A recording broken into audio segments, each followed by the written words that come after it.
Assalamualaikum warahmatullahi wabarakatuh. Perkenalkan, nama saya Siskianti dari Prodi Perbankan Syariah 4. Saya akan memaparkan salah satu tokoh ekonom kapitalisme, yaitu David Hume, mengenai profil dan hasil pemikirannya. David Hume lahir pada tanggal 26 April 1711 di Edinburgh, Skotlandia, dengan nama asli David Hume. Namun pada tahun 1774 beliau mengubah namanya menjadi Hume karena di Inggris kesulitan mengucapkan Hume dengan aksen Skotlandia. Hume merupakan putra dari pasangan Yusuf Cruikshank dan Catherine Falconer. Ayahnya seorang tuan tanah yang kaya raya.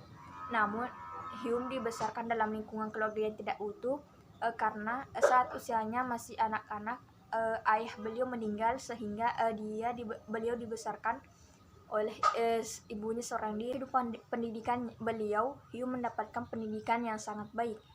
Hume mendaftar di Universitas Edinburgh untuk belajar studi klasik secara mandiri, mempelajari kesusastraan. Hal ini sangat bertentangan sekali dengan keinginan ibu beliau yang sangat ingin Hume belajar studi hukum. Tetapi Hume tidak puas dengan pendidikannya itu, sehingga kemudian dia memutuskan untuk keluar dari universitas dan memilih pergi ke Prancis untuk menjadi seorang filsuf besar. Disinilah terlihat Hume menyukai filsafat secara perlahan. Pada tahun 1734, setelah beberapa bulan sibuk dengan perdagangan di Bristol, ia pergi ke Lafleche di Anjou, Prancis. Di sana ia sering wacana dengan Jesuit dari College of Lafleche. Saat itu ia telah menghabiskan sebagian besar tabungannya selama 4 tahun di sana untuk menulis karya yang berjudul A Treatise of Human Nature dan menyelesaikan pada usia 26 tahun. Dari situlah Hume kembali ke tanah kelahirannya di Skotlandia. Kemudian Hume mengajar di Edinburgh University atau Professorship of Moral Philosophy. Namun di sini ia mengalami kegagalan dalam adaptasi, terutama harus mengampu subjek kuliah berhubungan dengan agama. Pada tahun 1752, setelah kejadian di Edinburgh, Hume kembali menggeluti dunia universitas. Beliau mengajar logika di Glasgow. Di sana beliau juga menyetujui menjadi pendamping penjaga buku di perpustakaan di Edinburgh. Sebagai seorang empiris yang sangat konsisten dan termasuk radikal, David Hume menegaskan bahwa pengalaman lebih memberi keyakinan dibanding kesimpulan logika atau kemestian sebab akibat. Hukum sebab akibat tidak lain hanya hubungan yang saling berurutan saja dan secara konstan terjadi, seperti api membuat air mendidih. Padahal dalam api tidak dapat diamati adanya daya aktif yang mendidihkan air.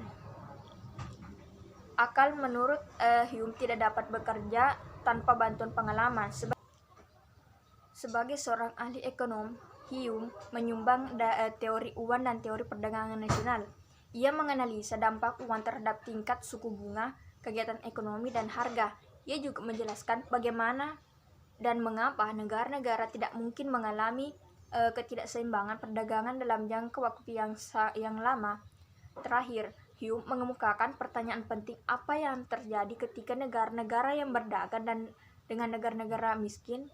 Jawabannya adalah bahwa perdagangan internasional akan menguntungkan kedua negara tersebut. Bagi Hume, seorang pedagang layak dihargai karena ia cermat.